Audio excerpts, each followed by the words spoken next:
Hey, what's up guys, and welcome back. I'm going to be doing a quick install of a JKS disconnects. This is all the parts for one side. This is what's used to mount it to your body.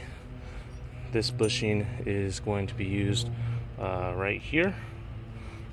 This is going to be pushed through one of these ends. This is the cotter pin that's going to hold it in place. This goes on top. So that's pretty much how that works. Now I have rough country longer sway bar end links. Because of that, this install is going to be a little bit easier for me. But normally what you're going to do is you're going to take a T55, put it right here, and then hook up to your bolt that's on the other side. I think it's a 17, I could be wrong. And then on mine I have two 14s that hold this in place, where I believe on the stock TJ there's like a ball joint that you're gonna have to press out. So I'm gonna go ahead and disconnect these pieces. If you don't have a T55, maybe try to get some vice grips or something that will hold that while you disconnect the nut. So I'm gonna go ahead and disconnect all this real quick. Alright, so I have this disconnected here and I have this disconnected here, and pretty much what I'm going to need to do is just pop this off and also pop this bolt out. So I'm just going to take a small little hammer and knock that out. Alright, so like I said, just going to come in here and tap this out.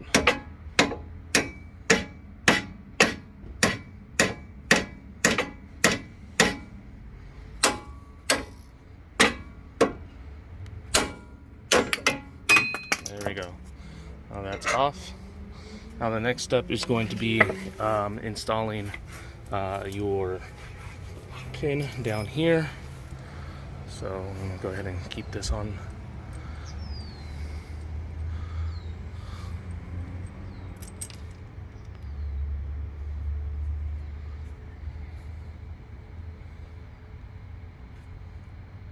Alright, so I have that pushed through. Your next thing you're going to do is you're going to put this little rubber bushing on there, and then your next step is to go ahead and tighten up this nut on there. It's a nylon locking nut. Now what you will need to do, if you see this just start spinning, right? So what you're going to do is you're going to take something like an Allen key. That's what I used. You're going to stick it through this hole to make sure it's horizontal, and then you're going to go ahead and tighten this up. The idea is to hold that into place, and while you hold that into place, you start to tighten this up right here. But you want to just make sure that you're holding this level while you do it. So I'm going to go ahead and do that now. Alright. As you can see, that's on now, and it's on there. JKS recommends torquing this down, I believe, to 65 foot-pounds. So you're going to take your torque wrench, you put your Allen key on that side, and torque it down to 65 foot-pounds. The next step is going to be installing the top portion of your end link.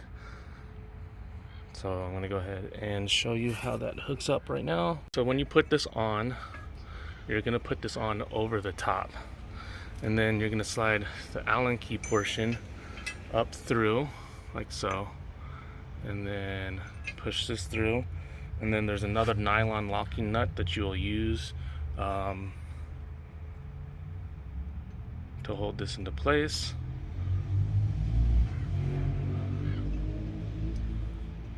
Now let's see, what size is this? I believe this is going to be, let's see, hold on.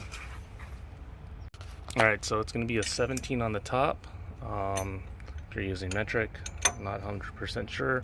If you're using standard, and then you're going to take an Allen key. Sorry, I don't know the sizes, but it tells you in the instructions on the JKS, but you're going to come in here and tighten this.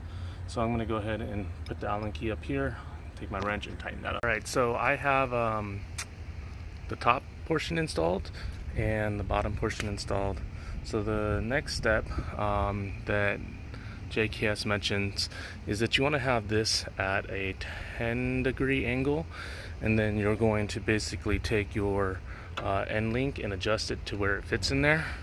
What I'm going to do that's different is I had no issues with ride quality with these end links that were from Rough Country. So what I'm going to actually do is I'm going to adjust this to where the eyelet to the eyelet are the same. So I'm going to do that now. Alright, so you can see there I have it adjusted to where they're pretty much the same. And then you're going to back this locking nut down, and then you will tighten the locking up once you got everything installed. And this should get me really close to where I was riding and how I was riding on previous, before this install. So I'm going to go ahead and put the little insert that goes into here, and then we will install onto there. Alright, so you got this little insert. This just gets slid right into place, and then you're going to bring that up to this spot right here. And then JKS provides this bolt and washer and locking nut. So that's going to go in like this, but you got to install it up here first. So I'm going to come in through there like so, and then insert this locking nut.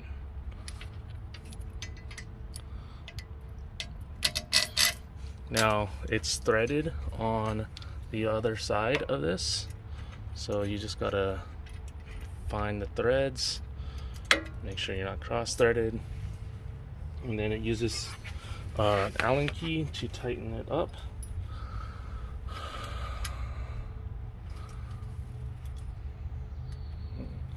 So you're just gonna go in there and tighten this up.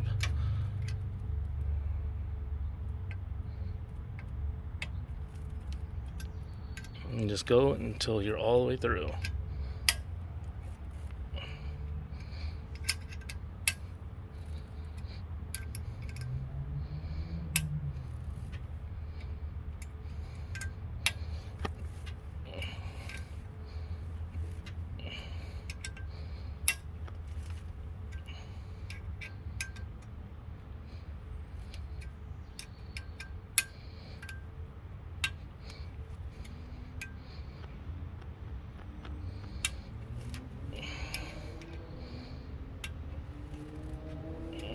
Alright, so I have that on.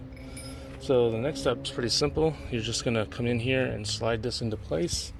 Now, JKS does provide this right here, and what this would be, so you'd find like a spot in the frame somewhere, like so. You're going to drill a hole, and then you would have to tap it so that this could fit into place. And then this would be on the frame like that, which in turn would allow you to mount this in place so it doesn't get in the way. I don't have a tap, so I'm not going to be doing that at this time. Now, to install these, you're just going to come in here and slide this into place, and you can see everything's on there, slid into place. And then you got this locking pin. You have this locking pin right here. You're going to pull that open, and you can see there's a hole right there. It's going to go into that hole and then lock into place. Now what you're going to want to do is you're going to want to come in here and tighten this nut, and that's pretty much it. If you don't have a tap to be able to put the mount in here, the other thing you could do is you could just bring this up and just zip tie it to your sway bar, and it'll keep it up there out of the way. Alright, so that's pretty much the install of the JKS quick disconnects, quick little video. Hopefully you guys enjoy it. Just to let you guys see what's going on, I'm going to do a little quick walk around of everything that I've done so far. So hold on for a few minutes and then you'll see what's going on. Alright, so I have the JKS installed on both sides. You can see here, and then also see it over here.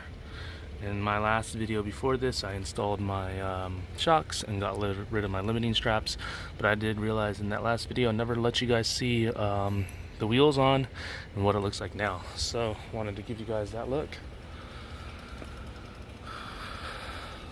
Alright, so these are Goodyear Wrangler MTRs in 35 by 12.5 by 15s, and I have American Racing Baja wheels.